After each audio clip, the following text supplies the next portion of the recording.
നമസ്കാരം. മലയാളം SCERT ചാനലിലേക്ക് എല്ലാവർക്കും സ്വാഗതം. നമ്മൾ ഇന്ന് പഠിക്കാൻ പോകുന്നത് കടങ്കഥ എന്ന പാഠമാണ്. കടങ്കഥ എന്താണെന്ന് അറിയാമല്ലോ. കഴിഞ്ഞ ക്ലാസ്സിൽ പഠന പ്രവർത്തനങ്ങളുടെ ഭാഗമായി കടങ്കഥ പഠിച്ചിട്ടുണ്ട്. ഓർക്കുന്നില്ലേ? കണ്ടം കണ്ടം കണ്ടിക്കും തുണ്ടം പോലും തിന്നില്ല. എന്താണ് ഉത്തരം? അതെ, കത്രിക. അപ്പോൾ കടങ്കഥയെക്കുറിച്ച് കൂടുതൽ അറിയാൻ ഈ പാഠം സഹായിക്കും. എന്താണ് കടങ്കഥ? ജീവിതാനുഭവങ്ങളെ കാച്ചി കുറുക്കി തലമുറകളിലൂടെ വാമൊഴിയായി കൈമാറി വന്ന ഒരു വ്യവഹാര രൂപമാണ് കടങ്കഥ. എന്താണ് വാമൊഴിയായി കൈമാറി വന്നത് എന്ന് പറഞ്ഞാൽ? കേട്ടും പറഞ്ഞും തലമുറകളിലൂടെ, അല്ലേ? ഒരു തലമുറയിൽ നിന്നും അടുത്ത തലമുറയിലേക്ക് പറഞ്ഞും കേട്ടും ഇങ്ങനെ കൈമാറി വന്നതാണ് കടങ്കഥ. ചുരുക്കം ചില സൂചനകളിലൂടെ ഒരു വസ്തുവിനെക്കുറിച്ച് പറയുക. അനുഭവത്തിൻ്റെ വെളിച്ചത്തിൽ അത് എന്താണെന്ന് കണ്ടെത്തുക. അതായത് കടങ്കഥയിലൂടെ ഒരു പ്രശ്നത്തിന് പരിഹാരം കണ്ടെത്തുകയാണ് ചെയ്യുന്നത്. അതായത് ഒരു പ്രശ്നത്തിന് ചിന്തയിലൂടെ പരിഹാരം കണ്ടെത്തലാണ് കടങ്കഥയിൽ നടക്കുന്നത്. അപ്പോൾ കടങ്കഥയെക്കുറിച്ച് നമുക്ക് കൂടുതൽ പഠിക്കാം. കടങ്കഥകളെക്കുറിച്ച് കൂടുതൽ അറിയാൻ നമുക്ക് ഒരു കഥ വായിക്കാം. കടങ്കഥ. ഒഴിവു നേരങ്ങളിൽ കടങ്കഥ ചൊല്ലിക്കളിക്കുന്നത് നാട്ടുശീലമാണ്, അല്ലെ? വെറുതെ ഇരിക്കുമ്പോഴൊക്കെ മുതിർന്നവരും കുട്ടികളുമെല്ലാം ഒന്നിച്ചിരുന്ന് കടങ്കഥകൾ പറയുക, അതൊരു നാട്ടിൻപുറത്തെ ഒരു ശീലമാണ്. പണ്ടൊരിക്കൽ ഒരു മുത്തച്ഛനും കുട്ടികളും ചേർന്ന് നടത്തിയ ഒരു കടങ്കഥ കളിയാണ് ഈ കഥ. കടങ്കഥകളുടെയും കുസൃതി കഥകളുടെയും ആശാനാണ് മുത്തച്ഛൻ, അല്ലേ? മുത്തച്ഛൻ്റെ കയ്യിൽ ധാരാളം കടങ്കഥകളും കുസൃതി കഥകളും ഒക്കെ ഉണ്ട്. അവയിൽ പലതും ഏറെ രസകരവും, കടങ്കഥകളാണെങ്കിലും കഥകളാണെങ്കിലും വളരെ രസകരമായതാണ്. അതുകൊണ്ട് തന്നെ എല്ലാ വൈകുന്നേരങ്ങളിലും കുട്ടികൾ മുത്തച്ഛൻ്റെ ചുറ്റും തടിച്ചുകൂടും. കഥകൾ പറഞ്ഞു തരാൻ മുത്തച്ഛനും ഏറെ താല്പര്യമാണ്. എന്തിനാണ് കുട്ടികൾ മുത്തച്ഛൻ്റെ ചുറ്റും തടിച്ചുകൂടുന്നത്? മുത്തച്ഛൻ്റെ അടുത്തു നിന്നും കടങ്കഥകൾ ഒക്കെ കേൾക്കാൻ, അല്ലേ? മുത്തച്ഛൻ കഥകളുടെ കെട്ടഴിക്കും. കടങ്കഥകളോട് അദ്ദേഹത്തിന് പ്രത്യേകം ഒരു ഇഷ്ടമുണ്ട്. തൻ്റെ മുഖത്തു നിന്നും കണ്ണെടുക്കാതെ മുന്നിലിരിക്കുന്ന കുട്ടികളോടായി മുത്തച്ഛൻ ചോദിക്കും, അല്ലെ? മുത്തച്ഛൻ്റെ കയ്യിൽ ധാരാളം കഥകളുണ്ട്. കുട്ടികൾ എത്തിക്കഴിഞ്ഞാൽ അദ്ദേഹം ആ കഥകളുടെ കെട്ടങ്ങ് അഴിക്കും. അദ്ദേഹത്തിൻ്റെ മനസ്സിൽ കെട്ടിവെച്ച കഥകളുടെ കെട്ടങ്ങ് അഴിക്കും കുട്ടികൾ എത്തിക്കഴിഞ്ഞാൽ. ഇങ്ങനെ ചോദ്യങ്ങൾ തുടങ്ങും. ഞെട്ടില്ല വട്ടയില. പപ്പടം. ചോദ്യം തീരും മുമ്പേ വരും കുട്ടികളുടെ ഉത്തരം. മുറ്റത്തെ ചെപ്പിനടപ്പില്ല. കിണർ. ഇട്ടാ പൊട്ടും ഇൻക്രീസ് മുട്ട. കടുക്, അല്ലേ? ഇങ്ങനെ മുത്തച്ഛൻ ചോദിച്ച് തീരുമ്പോഴേക്കും കുട്ടികളുടെ കയ്യിൽ ഉത്തരമുണ്ടാവും. അപ്പോൾ ഈ ഉത്തരങ്ങളൊക്കെ എങ്ങനെയാണ് കിട്ടുന്നത്? നോക്കൂ, ഒന്നാമത്തേത് ചോദ്യം എന്തായിരുന്നു? ഞെട്ടില്ല വട്ടയില. ഒരു വസ്തുവിനെക്കുറിച്ചുള്ള സൂചനയാണ്, അല്ലേ? 2 വാക്കുകളാണ് ഉപയോഗിച്ചിട്ടുള്ളത്. അത് ഈ എണ്ണത്തിൽ ഇങ്ങനെ പറയുകയാണ്, അല്ലേ? ഞെട്ടില്ല വട്ടയില. അപ്പോൾ വട്ടത്തിലുള്ള ഇലയാണ് ഞെട്ടില്ല, അല്ലേ? ഇല അറിയാലോ എല്ലാവർക്കും. ഞെട്ടെന്താണ്? ഇലയുടെ തണ്ട്, ഇലയെ മരവുമായി ബന്ധിപ്പിക്കുന്ന ആ ചെറിയൊരു ഭാഗമില്ലേ, അതിനാണ് ഞെട്ട് എന്ന് പറയാം. ഇവിടെ ചോദിക്കുന്ന ചോദ്യത്തിലെ ഇലയ്ക്ക് ഞെട്ടില്ല, ഇല പോലെയാണ് താനും, അല്ലേ? അപ്പോൾ ഇല പോലെയുള്ള ഞെട്ടില്ലാത്ത എന്താണ് എന്ന് ആലോചിച്ച് ചിന്തിച്ച് ഉത്തരം കണ്ടെത്തിയതാണ് എന്ത്? പപ്പടം എന്ന്. വട്ടത്തിലുള്ളതാണ്, ഇല പോലെ സോഫ്റ്റാണ്, പക്ഷേ ഞെട്ടില്ല എന്നൊരു വ്യത്യാസം മാത്രമേ ഉള്ളൂ, അല്ലേ? അപ്പോൾ അത് പപ്പടമാണ്. അടുത്തത് എന്താണ് നോക്കൂ. മുറ്റത്തെ ചെപ്പിനടപ്പില്ല. അതാണ് അടുത്ത ചോദ്യം. അപ്പോൾ അതിൻ്റെ ഉത്തരത്തിലേക്ക് നമുക്ക് എങ്ങനെ എത്താൻ പറ്റും? ചെപ്പ് എന്ന് പറഞ്ഞാൽ അടപ്പുള്ള പാത്രമാണ്. ഇവിടെ മുറ്റത്താണ് ചെപ്പുള്ളത്, പക്ഷേ അതിന് അടപ്പില്ല. മുറ്റത്ത് നിൽക്കുന്ന പാത്രം, അടപ്പില്ലാത്ത പാത്രം എപ്പോഴും ഉണ്ടാവുന്നത് അല്ലേ, എപ്പോഴും സ്ഥിരമായിട്ടുണ്ടാവുന്നതായിരിക്കുമല്ലോ അത്. അപ്പോൾ സ്ഥിരമായിട്ട് മുറ്റത്തുള്ളതും അടപ്പില്ലാത്തതുമായ പാത്രം ഏതാണ്? കിണർ അല്ലേ. അങ്ങനെയാണ് ഉത്തരത്തിലേക്ക് എത്തുക. അടുത്തത് നോക്കൂ, ഇട്ടാ പൊട്ടും ഇൻക്രീസ് മുട്ട. കോഴിമുട്ടയും താറാമുട്ടയൊക്കെ കുട്ടികൾക്ക് പരിചയമുണ്ടല്ലേ. പക്ഷേ ഇത് അങ്ങനെ പരിചയമുള്ള മുട്ടയൊന്നുമല്ല, അങ്ങ് വിദേശിയാണ്. അതാണ് ഇൻക്രീസ് മുട്ട എന്ന് പറഞ്ഞത്. അപ്പോൾ ഈ കോഴിമുട്ടയിലോ താറാമുട്ടയിലോ കാടമുട്ടയിലൊന്നും പെടാത്ത മുട്ടയാണ് ഈ മുട്ട. അത് പൊട്ടും ഇട്ടാൽ. എവിടെ ഇടണം? പക്ഷേ തിളച്ച എണ്ണയിൽ അല്ലേ.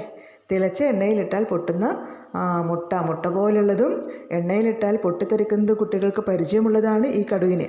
അപ്പോൾ അങ്ങനെ കടുകിനെ ഉത്തരമായിട്ട് കിട്ടുന്നു. അടുത്തത് നോക്കൂ, കാള കിടക്കും കയറോടും. കാള കിടക്കും കയറോടും. ഉത്തരം എന്താണ്? മത്തനും മത്തൻ ചെടിയും അല്ലേ. മത്തൻ ഇങ്ങനെ ഒരു സ്ഥലത്ത് നിലത്ത് ഇങ്ങനെ കിടക്കും അല്ലേ. വള്ളിയാണെങ്കിലോ മത്തൻ്റെ വള്ളി അവിടെ ഇവിടെ പടർന്ന് കിടപ്പുണ്ടാവും. എവിടെയെങ്കിലുമൊക്കെ ആയിരിക്കും അതിൻ്റെ അറ്റമൊക്കെ ഉണ്ടാവുക അല്ലേ. അപ്പോൾ അതുകൊണ്ട് അങ്ങനെ ഉത്തരം കിട്ടി. ഇവിടെ മത്തൻ തന്നെ വേണമെന്നില്ല, തണ്ണിമത്തനാവാം അല്ലേ, കുമ്പളമാവാം, വെള്ളരി ആവാം, എന്തുമാവാം. അടുത്തത് നോക്കൂ, അടിക്കാത്ത മുറ്റം. വീട്ടിൻ്റെ മുറ്റം എപ്പോഴും അടിച്ചു വരുന്നതാണല്ലേ. ഇത് മുറ്റമാണ്, വിശാലമായ മുറ്റം പോലെ വിശാലമായതാണ്, എന്നാൽ അടിക്കാത്തതാണ്. അതേതിപ്പോൾ അങ്ങനെ ആലോചിക്കുമ്പോഴാണ് നമുക്ക് എന്ത് കിട്ടുക? മേലോട്ട് നോക്കും, അപ്പോൾ ആകാശം. അടിക്കാത്ത മുറ്റം, ആകാശം. അടുത്തത്, ഉച്ചിക്കുടുമൻ ചന്തയ്ക്ക് പോയി. ഉച്ചിയിൽ കുടുമയുള്ളവനാണ് ഉച്ചിക്കുടുമൻ. കുടുമ എന്താണ്? കുടുമ കേട്ടിട്ടില്ലേ? പുരുഷന്മാരുടെ നീളത്തിൽ വളർത്തിയ മുടിയാണ് കുടുമ. എല്ലാവരും വളർത്താറില്ല, ബ്രാഹ്മണ സമുദായത്തിൽപ്പെട്ട ചിലരാണത് വളർത്താറുള്ളത്. മുടി മുഴുവനായിട്ടും വടിച്ച് കളയും അല്ലേ, ക്ഷൗരം ചെയ്ത് കളയും. എന്നിട്ട് കുറച്ച് മാത്രം അവിടെ ബാക്കി വെക്കും, ഒന്നുകിൽ മുൻഭാഗത്ത് അല്ലെങ്കിൽ പിൻഭാഗത്ത്. കേരളത്തിൽ പൊതുവെ പിൻഭാഗത്ത് കുടുമയുള്ളവരെയാണ് കാണാറ്.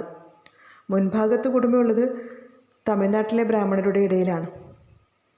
മുൻഭാഗത്ത് കുടുമയുള്ളവർ മുൻകുടുംബക്കാർ എന്ന് പറയാം.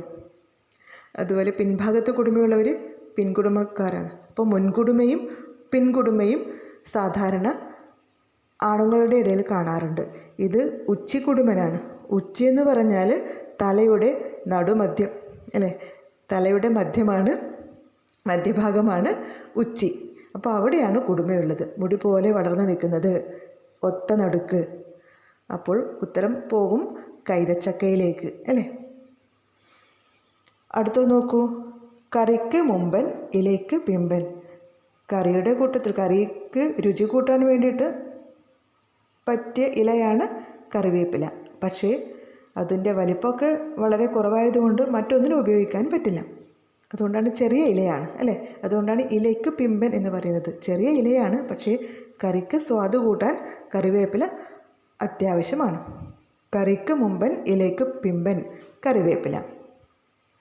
അടുത്തത്, കിക്കിലുക്കം കിലുകിലുക്കം ഉത്തരത്തിൽ ചത്തിരിക്കും. കിക്കിലുക്കം കിലുകിലുക്കം ഉത്തരത്തിൽ ചത്തിരിക്കും. എന്താണ്? താക്കോൽ കൂട്ടം. ഉത്തരം എന്ന് പറഞ്ഞാൽ നമ്മുടെ മറുപടി, ആൻസർ അല്ല. ഓടിട്ട മേൽക്കൂര വെക്കാൻ വേണ്ടിയിട്ടുള്ള മരം കൊണ്ടുണ്ടാക്കിയ കഴുക്കോല്, അതിനൊക്കെ താങ്ങി നിർത്തുന്ന, അതായത് ഓടിനെയും കഴുക്കോലുകളെയൊക്കെ താങ്ങി നിർത്തുന്ന ബലമുള്ള മരമാണ് ഉത്തരം. വീടിൻ്റെ മുകളിൽ വിലങ്ങനെ വെക്കുന്ന മരത്തടി, അതിൻ്റെ മുകളിലോ താഴെയോ ഒക്കെ ആയിട്ടാണ് താക്കോലൊക്കെ സൂക്ഷിച്ചിരുന്നത് പഴയ കാലത്ത്. അപ്പോൾ അതുകൊണ്ടാണ് ഉത്തരത്തിൽ ചത്തിരിക്കുമെന്ന് പറയുന്നത്. താക്കോൽ കൂട്ടമാണല്ലേ, ഒരു താക്കോലല്ല, കുറേ താക്കോലുകൾ ഒന്നിച്ചാകുമ്പോൾ നല്ല കിലുക്കം ഉണ്ടാവും അല്ലേ. ഒരു ചെറിയ കയറിൻ്റെ കഷ്ണത്തിലോ ഒക്കെയാണ് ഇത് കെട്ടിവെക്കുക പഴയ കാലത്തൊക്കെ ആണെങ്കിൽ. അപ്പോൾ അതിങ്ങനെ കിലുങ്ങും, പത്തായത്തിൻ്റെയും വീടിൻ്റെയും ഒക്കെ താക്കോലുകളൊക്കെ ഒന്നിച്ച്. അപ്പോൾ അത് നന്നായിട്ട് കിലുങ്ങും. അടുത്തത് നോക്കൂ, പിന്നാലെ വന്നവൻ മുന്നാലെ പോയി. ഉത്തരം എന്താണ്? പല്ല്. മനുഷ്യരുടെ അവയവങ്ങളിൽ കണ്ണും മൂക്കും ചെവിയും കാലും കൈയും ഒക്കെ വന്നു കഴിഞ്ഞതിന് ശേഷമാണ് പല്ല് വരിക അല്ലേ, ജനിച്ചതിന് ശേഷം. പക്ഷേ ബാക്കിയൊക്കെ പോകുന്നതിന് മുമ്പേ പല്ലങ്ങ് ഒഴിഞ്ഞു പോവുകയും ചെയ്യും. അതുകൊണ്ടാണ് പിന്നാലെ വന്നവൻ മുന്നാലെ പോയി എന്ന് പല്ലിനെ പറയുന്നത്. അപ്പോൾ ഇങ്ങനെയൊക്കെയാണ് ചിന്തിച്ചാണ് ഓരോ ഉത്തരം കണ്ടെത്തുന്നത്. കടങ്കഥ ചോദിച്ച് മുത്തച്ഛൻ ക്ഷീണിച്ചു. എല്ലാറ്റിനും എടുപിടി അല്ലേ, ചോദ്യം വരുമ്പോഴേക്കും ഇതാ ഉത്തരം എടുത്തോ പിടിച്ചോ എന്ന് പറഞ്ഞ് കുട്ടികൾ മറുപടി പറയലായി. അങ്ങനെ എല്ലാറ്റിനും എടുപിടിയെന്ന് ഉത്തരം പറഞ്ഞതിൻ്റെ സന്തോഷം കുട്ടികളുടെ മുഖത്ത് തെളിഞ്ഞു. മുത്തച്ഛൻ ഒന്ന് ഇളകിയിരുന്നു. മുത്തച്ഛൻ തോറ്റു പിന്മാറി എന്ന് കരുതിയിരിക്കുകയായിരുന്നു കുട്ടികൾ. എന്നാൽ അവരെ നോക്കി പുഞ്ചിരിച്ചുകൊണ്ട് അദ്ദേഹം തുടർന്നു. നിങ്ങളെല്ലാം മിടുക്കരാണ് കേട്ടോ. നിങ്ങളോട് ചോദിച്ച് എൻ്റെ കയ്യിലുള്ള കടങ്കഥകളൊക്കെ തീർന്നു. ഇനി ഒറ്റയൊരെണ്ണമേ ബാക്കിയുള്ളൂ. ഇതുവരെയുള്ള കടങ്കഥകൾക്കൊക്കെ ഉത്തരം പറഞ്ഞ നിങ്ങൾക്ക് ഇതുകൂടി പറയാൻ പറ്റുമോ എന്ന് നോക്കാലോ. അപ്പോൾ കടങ്കഥകളുടെ സ്റ്റോക്കൊക്കെ തീർന്നു. മുത്തച്ഛൻ്റെ കയ്യിലുള്ള കടങ്കഥകളൊക്കെ തീർന്നു. ഇനി ഒരെണ്ണം മാത്രമേ ബാക്കിയുള്ളൂ. ഇതുവരെ ചോദിച്ചതിനൊക്കെ എടുപിടിയെന്ന് ഉത്തരം പറഞ്ഞവരാണ്. അപ്പോൾ ഈ ഒരു ചോദ്യത്തിന് കൂടി, ഈ ഒരു കടങ്കഥയ്ക്ക് കൂടി ഉത്തരം പറയാൻ പറ്റുമോ എന്ന് നോക്കൂ എന്നായി മുത്തച്ഛൻ. മുത്തച്ഛൻ ചോദിക്ക്, ഞങ്ങൾ പറയാം. കുട്ടികളാണെങ്കിൽ ഇതുവരെ ചോദിച്ചതിനൊക്കെ ഉത്തരം പറഞ്ഞതിൻ്റെ സന്തോഷത്തിലാണ്. ചോദ്യം വരട്ടെ, ഉത്തരം ഞങ്ങളുടെ കയ്യിലുണ്ട് അല്ലേ. അവർ അക്ഷമയോടെ കാത്തിരിക്കുകയാണ് ചോദ്യത്തിനായി. ചോദിച്ചോളൂ എന്നായി കുട്ടികൾ. എങ്കിൽ കേട്ടോളൂ. തലയില്ലാത്തവൻ ചെവിയിട്ടാട്ടി. ഉത്തരം പറ. മുത്തച്ഛൻ കടങ്കഥ പറഞ്ഞു. ഒന്നുകൂടി പറഞ്ഞേ മുത്തച്ഛ, ഞങ്ങൾക്ക് വ്യക്തമായില്ല, കുട്ടികൾ ആവശ്യപ്പെട്ടു. ആ ചോദ്യം കുട്ടികൾ കേട്ടിട്ടില്ല അല്ലേ, ആ ഒരു കടങ്കഥ അവർക്ക് പരിചയമില്ല. അതുകൊണ്ട് തന്നെ ഒന്നുകൂടി വ്യക്തമായിട്ട് പറയാൻ ആവശ്യപ്പെടുകയാണ്. തലയില്ലാത്തവൻ ചെവിയിട്ടാട്ടി. ഉത്തരം പറ. മുത്തച്ഛൻ ഒന്നുകൂടി കടങ്കഥ പറഞ്ഞു. കുട്ടികളുടെ മുഖത്തെ തെളിച്ചം മാഞ്ഞു. ഒരു രക്ഷയുമില്ല, അവർക്ക് ഉത്തരം കിട്ടുന്നില്ല. അവർ പരസ്പരം നോക്കി അല്ലേ, ഓരോരുത്തരുടെ മുഖത്തേക്ക് നോക്കി. നിൻ്റെ കയ്യിലുണ്ടോ ഉത്തരം? നിനക്കറിയാവോ? നീ കേട്ടിട്ടുണ്ടോ? എന്നായി ഓരോരുത്തരും പരസ്പരമുള്ള ആംഗ്യം. ആർക്കും ശരിയായ ഉത്തരം പിടികിട്ടിയില്ല. ആദ്യമായി തങ്ങൾക്ക് തോൽവി പിണയുമോ എന്നവർ ശങ്കിച്ചു. കുട്ടികൾക്ക് സംശയമായി. എല്ലാം കൂടി ഇതുവരെ ഉത്തരങ്ങളൊക്കെ പറഞ്ഞു, പക്ഷേ ഇപ്പോൾ തോറ്റു പോകുമോ എന്ന അവസ്ഥയിലായി. മുത്തച്ഛനാണെങ്കിൽ വിജയിയുടെ ഭാവത്തിൽ ഇരിക്കുകയാണ്. അങ്ങനെ തോറ്റു കൊടുക്കുന്നത് ശരിയല്ലല്ലോ എന്ന് കരുതി ഒരു വിരുദ്ധൻ പറഞ്ഞു. അല്ല, മുത്തച്ഛൻ ജയിക്കും, ഇപ്പം ഞങ്ങളൊക്കെ തോറ്റു പോവുമല്ലോ, അങ്ങനെ തോൽക്കുന്നത് ശരിയല്ല. അതുകൊണ്ട് കൂട്ടത്തിലൊരു വിരുദ്ധൻ, ഒരു സമർത്ഥൻ വിളിച്ചു പറഞ്ഞു, ഉത്തരം ഞാൻ പറയാം, ആന. ശരിയാവുന്നെങ്കിൽ ആയിക്കോട്ടെ എന്ന് വിചാരിച്ച് അവനെങ്ങനെ വിളിച്ചു പറഞ്ഞതാണ്. അത് ശരി, തലയില്ലാത്ത ആന ചെവിയാട്ടണത് കുട്ടി കണ്ടിട്ടുണ്ടോ? മുത്തച്ഛൻ ചോദിച്ചു. ആനയ്ക്ക് തലയില്ലേ? തലയില്ലാത്ത ആളാണ് ചെവിയാട്ടുന്നത് അല്ലേ, തലയില്ലാത്തവൻ ചെവിയാട്ടി എന്നാണ് ചോദ്യം. ആനയ്ക്ക് തലയില്ലേ? ആനയ്ക്ക് തലയും ഉണ്ട്, തുമ്പിക്കൈയും ഉണ്ട്, മുറം പോലെയുള്ള ചെവികളുമുണ്ട് അല്ലേ. പക്ഷേ പിന്നെങ്ങനെയാണ് തലയില്ലാത്തവൻ ചെവിയിട്ടാട്ടി എന്നുള്ള ചോദ്യത്തിന് ആനയുടെ ഉത്തരം വരിക? നാണിച്ചു പുളിച്ച് അവൻ തല താഴ്ത്തി. മറ്റു കുട്ടികൾ ആർത്തു ചിരിച്ചു അല്ലേ, ആകെ നാണക്കേടായി. ഉത്തരം ആനയൊന്നുമല്ല. ഞങ്ങൾ തോറ്റു, ഇനി മുത്തച്ഛൻ ഉത്തരം പറ, കുട്ടികൾ പറഞ്ഞു. ഉത്തരം പറ, മുത്തച്ഛൻ ആവർത്തിച്ചു. ഞങ്ങൾക്കറിയില്ല, ഉത്തരം പറ, ഉത്തരം പറ. ഇതെന്താ, മുത്തച്ഛൻ ഞങ്ങളെ കളിയാക്കുകയാണോ? കുട്ടികൾക്ക് ദേഷ്യം പിടിച്ചു അല്ലേ. ഞങ്ങൾക്കറിയില്ല, മുത്തച്ഛൻ ഉത്തരം പറ എന്ന് പറഞ്ഞപ്പോൾ മുത്തച്ഛൻ പറയുകയാണ് ഉത്തരം പറ എന്ന്. അപ്പോൾ തങ്ങളെ കളിയാക്കുകയാണോ മുത്തച്ഛൻ എന്നായി കുട്ടികൾ.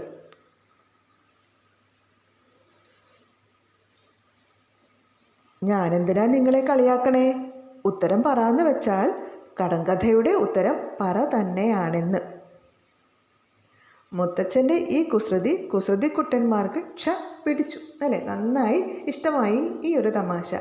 ഉത്തരം പറ അല്ലേ, എന്താണ് ഉത്തരം ശരിക്കും? പറ തന്നെ. ഇതാണ് പറ. കണ്ടോ അതിൻ്റെ ചെവി? അതിനെങ്ങനെ ഒന്ന് പിടിച്ചൊന്ന് പൊക്കിക്കഴിഞ്ഞാൽ അത് ഇളകും. ഇതുപോലെ ഒരെണ്ണം അപ്പുറത്തെ ഭാഗത്തും ഉണ്ട്, രണ്ട് ഭാഗത്തും ഉണ്ട്. ഇങ്ങനെ പിടിച്ച് ഇതിൽ നെല്ലൊക്കെ നിറച്ച് കഴിഞ്ഞാൽ പിടിച്ച് നടക്കാൻ പറ്റുന്നതാണ് അതുപയോഗിച്ചിട്ട്. അപ്പോൾ ഇതാണ് ഉത്തരം. മുത്തച്ഛൻ പറഞ്ഞ ഉത്തരം പറ എന്നുള്ള ഉത്തരമാണ് ഇത്. അപ്പോൾ കടങ്കഥയെക്കുറിച്ച് കുറച്ച് കാര്യങ്ങളൊക്കെ മനസ്സിലായല്ലോ. എങ്ങനെയാണ് ഒരു ഉത്തരം കണ്ടെത്തുക അല്ലേ, ഒരു കടങ്കഥ എങ്ങനെയാണ് ഉത്തരത്തിലേക്ക് വരുന്നത്, ആ സൂചനകളിൽ നിന്നും ഉത്തരം കണ്ടെത്തുന്നത് എങ്ങനെയാണ് എന്നൊക്കെ മനസ്സിലായല്ലോ. ഇനി നമുക്ക് പ്രവർത്തനങ്ങൾ നോക്കാം. കടങ്കഥ ചന്തം. ആന കേറാമലയിൽ ആളു കേറാമലയിൽ 1000 കാന്താരി പൂത്തിറങ്ങി. ഉത്തരം പറയാമോ? അറിയോ ഉത്തരം? എന്താണ്? നക്ഷത്രങ്ങൾ തന്നെയാണല്ലേ. ഇവിടെ ഉത്തരം ചോദിച്ചതല്ല, ഈ കടങ്കഥയ്ക്ക് എന്തെല്ലാം സവിശേഷതകളുണ്ട്, ഈ ഒരു കടങ്കഥയ്ക്ക് എന്തെല്ലാം പ്രത്യേകതകളാണുള്ളത്. ഇത് ഈണത്തിൽ ചൊല്ലാൻ പറ്റുന്നതാണല്ലേ. താഴത്തെ വരി കണ്ടോ കൃഷ്ണഗാഥയിലെ? വെണ്ണയെ കണ്ടോരു കണ്ണൻ താനന്നേരം വെണ്ണീല വഞ്ചിച്ചിരിച്ചു ചൊന്നാൻ. കൃഷ്ണഗാഥയിലെ ഈ വരികൾ പോലെ നമ്മുടെ കടങ്കഥ ചൊല്ലാൻ പറ്റുമോ? നോക്കാം. ആന കേറാമലയിൽ ആളു കേറാമലയിൽ 1000 കാന്താരി പൂത്തിറങ്ങി. ചൊല്ലാൻ പറ്റുന്നുണ്ടല്ലേ. അപ്പോൾ ഈ കടങ്കഥ ഈണത്തിൽ ചൊല്ലാൻ പറ്റുന്നതാണ്, കാവ്യഭംഗിയുള്ളതാണ് അല്ലേ. പിന്നെ എന്താണ് പ്രത്യേകത? അക്ഷരങ്ങൾ ആവർത്തിച്ചു വരുന്നുണ്ടല്ലേ. ആന കേറാമലയിൽ ആളു കേറാമലയിൽ അല്ലേ, അക്ഷരങ്ങളും വാക്കുകളും ആവർത്തിച്ചു വരുന്നുണ്ട്. പിന്നെ ഇതിൽ ഒരു ഉത്തരം ഒളിഞ്ഞു കിടപ്പുണ്ട് അല്ലേ. അപ്പോൾ അതൊക്കെയാണ് ഇതിൻ്റെ സവിശേഷതകളായിട്ട് വരുന്നത്. പദങ്ങൾ ആവർത്തിക്കുന്നു, കാവ്യഭംഗിയുണ്ട്, ഈണത്തിൽ ചൊല്ലാൻ പറ്റുന്നു, ആശയം ഒളിച്ചിരിക്കുന്നു, അക്ഷരങ്ങളുടെ ആവർത്തനം പ്രത്യേക ഭംഗി നൽകുന്നു. കടങ്കഥ പയറ്റ്. കൂടുതൽ കടങ്കഥകൾ ശേഖരിക്കൂ. മുത്തച്ഛനും കുട്ടികളും കൂടി നടത്തിയ കടങ്കഥ പയറ്റ് പോലെ ക്ലാസ്സിൽ ഒരു കടങ്കഥ പയറ്റ് നടത്തൂ. ഗ്രൂപ്പ് തിരിഞ്ഞ് കടങ്കഥകൾ പരസ്പരം പറഞ്ഞ് നടത്താവുന്ന ഒരു പ്രവർത്തനമാണിത്. അടുത്തത് നോക്കൂ. കഥയിലും കടങ്കഥ.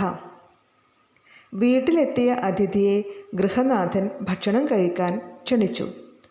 അതിഥി പറഞ്ഞു, ഊണിന് 108 കൂട്ടം കറി വേണം. ഊണ് കഴിഞ്ഞാൽ 3 ആളെ തിന്നണം, 4 ആൾ ചുമക്കണം. ഈ ആവശ്യങ്ങളെല്ലാം എങ്ങനെ നിറവേറ്റിക്കൊടുക്കുമെന്നോർത്ത് വീട്ടുകാരൻ വിഷമിച്ചു. അപ്പോൾ അയാളുടെ മകൾ പറഞ്ഞു, ഈ കഥ നിങ്ങൾ കേട്ടിട്ടുണ്ടോ? കഴിഞ്ഞ വർഷം, അതായത് 4ാം ക്ലാസ്സിൽ നിങ്ങൾ പഠിച്ചതാണല്ലേ ഇത്. പറയിപ്പറ്റ പന്തിരുകുലത്തിലെ അച്ഛനും അമ്മയുമാണ് ഈ കഥയിലെ കഥാപാത്രങ്ങൾ അല്ലേ. അതിഥിയായിട്ട് വന്നത് വരരുചി എന്ന ബ്രാഹ്മണനാണ്. അപ്പോൾ അദ്ദേഹത്തെ വീട്ടുകാരൻ സ്വീകരിക്കുകയും ഉച്ച സമയമായതുകൊണ്ട് ഊണിനെ ക്ഷണിക്കുകയുമാണ്. അപ്പോഴാണ് അതിഥി ചില നിബന്ധനകൾ വയ്ക്കുന്നത് അല്ലേ. ഊണിന് 108 കൂട്ടം കറി വേണം, ഊണ് കഴിഞ്ഞാൽ 3 ആളെ തിന്നണം, 4 ആൾ ചുമക്കണം എന്നത് അല്ലേ. ഇത് ഓരോന്നും ഓരോ കടങ്കഥയായിട്ട് വരുന്നതാണ് അല്ലേ. എന്താണ് 108 കൂട്ടം കറി? ഗൃഹനാഥന് മനസ്സിലായില്ലെങ്കിലും മകൾക്ക് മനസ്സിലായിരുന്നു അല്ലേ. 108 കൂട്ടം കറി എന്നുള്ളത് ഇഞ്ചിക്കറി ഉണ്ടായിരിക്കണം കറിയുടെ കൂട്ടത്തിൽ എന്നാണ് അർത്ഥമാക്കുന്നത് അല്ലേ. ഇഞ്ചിക്കറി 101 കറിക്ക് തുല്യമാണ് എന്നാണ് പറയാറുള്ളത്. ഇഞ്ചിയും തൈരും പച്ചമുളകും കടുകൊക്കെ ചേർത്തുണ്ടാക്കുന്ന രുചികരമായ കറി തനിക്ക് ഉച്ചയൂണിന് നിർബന്ധമാണ് എന്നാണ് അതിഥി പറഞ്ഞത്. ഊണിന് 108 കൂട്ടം കറി വേണം എന്നതിൻ്റെ ഉത്തരമായിട്ട് വരുന്നത് ഇഞ്ചിക്കറി വേണം ഊണിന് കറികളുടെ കൂട്ടത്തിൽ എന്നാണ്. അടുത്തത് എന്താണ്? ഊണ് കഴിഞ്ഞാൽ 3 ആളെ തിന്നണമെന്നാണ്. ഊണ് കഴിഞ്ഞ് വയറ് നിറഞ്ഞാൽ ഇനി ആൾക്കാരെ തിന്നണോ? ഇവിടെ ഉദ്ദേശിക്കുന്നത് അതല്ല അല്ലേ? അതായത് ഊണ് കഴിഞ്ഞാൽ മുറുക്കുന്ന ശീലമുണ്ട് ഇദ്ദേഹത്തിന് എന്നാണ്. ഊണ് കഴിഞ്ഞാൽ വെറ്റില മുറുക്കുന്ന ശീലമുണ്ട് അതിഥിക്ക്. അതുകൊണ്ട് വെറ്റില മുറുക്കണം എന്നാണ് അദ്ദേഹം ആവശ്യപ്പെടുന്നത്. ചിലരൊക്കെ 4 കൂട്ടി മുറുക്കാറുണ്ട്, ചിലർ 3 എണ്ണം മാത്രമേ ഉപയോഗിക്കാറുള്ളൂ. ഇദ്ദേഹം 3 എണ്ണം മാത്രമേ ഉപയോഗിക്കുന്നുള്ളൂ അല്ലേ? 4 എണ്ണം എന്ന് പറയുന്നത് അടയ്ക്ക, വെറ്റില, ചുണ്ണാമ്പ്, പുകയില എന്നിവയാണ്. ഇതിൽ പുകയിലയെ ഒഴിവാക്കിയിട്ട് ചിലർ അങ്ങനെയാണ്, ചിലർ പുകയില ഒഴിവാക്കിയിട്ട് അടയ്ക്കയും വെറ്റിലയും ചുണ്ണാമ്പും മാത്രമായിട്ട് മുറുക്കാറുണ്ട്. അപ്പോൾ ഇദ്ദേഹം ആ കൂട്ടത്തിൽ പെടുന്ന ആളാണ്. അതുകൊണ്ടാണ് 3 ആളെ തിന്നണം എന്ന് പറഞ്ഞത്.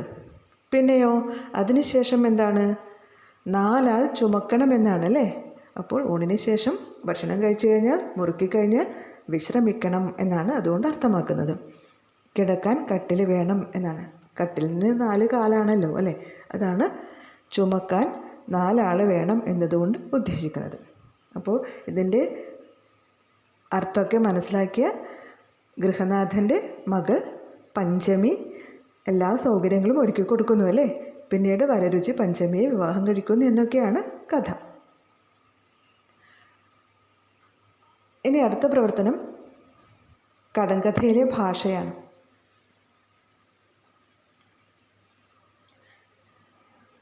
സാധാരണ ഭാഷയ്ക്കും കടങ്കഥയിലെ ഭാഷയ്ക്കും തമ്മിൽ എന്തെല്ലാം വ്യത്യാസങ്ങളുണ്ട് എന്നാണ്. എന്തൊക്കെയാണ് വ്യത്യാസങ്ങൾ? കടങ്കഥയിലെ ഭാഷ അല്പം വളച്ചു കെട്ടിയതാണ് അല്ലേ? നേരെയുള്ളതല്ല. ഇവിടെ ചിത്രത്തിൽ നിൽക്കുന്ന കുട്ടികളെ പോലെ കടങ്കഥ തലകുത്തി നിൽക്കുന്നതാണ്. എന്ന് വെച്ചാൽ നേരെ ചൊവ്വേ പറയില്ല, വളച്ചു കെട്ടി പറയുന്നതാണ് കടങ്കഥയിലെ ഭാഷ എന്ന്. കടങ്കഥയിലെ ഭാഷ അല്പം വളച്ചു കെട്ടിയതാണ്. 1 2 വരികൾ തന്നെ അതിൽ ഉണ്ടാകും. താളത്തിൽ ചൊല്ലാൻ പറ്റുന്നവയാണ്. അക്ഷരങ്ങളും വാക്കുകളും ആവർത്തിച്ച് ഉപയോഗിക്കുന്നതും കടങ്കഥയുടെ പ്രത്യേകതയാണ്. സാധാരണ ഭാഷയിലാണെങ്കിലോ, സാധാരണ ഭാഷയിൽ വരുമ്പോൾ 1 2 വാക്കുകൾ മാത്രമാണ് ഉണ്ടാവുക. വസ്തുവിൻ്റെ പേര് നേരിട്ട് പറയുകയാണ് സാധാരണ ഭാഷയിൽ ചെയ്യുന്നത്. അപ്പോൾ ഇതാണ് അതിൻ്റെ വ്യത്യാസമെന്ന് പറയാവുന്നത്. ഇനി കുറച്ച് അർത്ഥം. ഞെട്ട്, ഇലയുടെ തണ്ട്.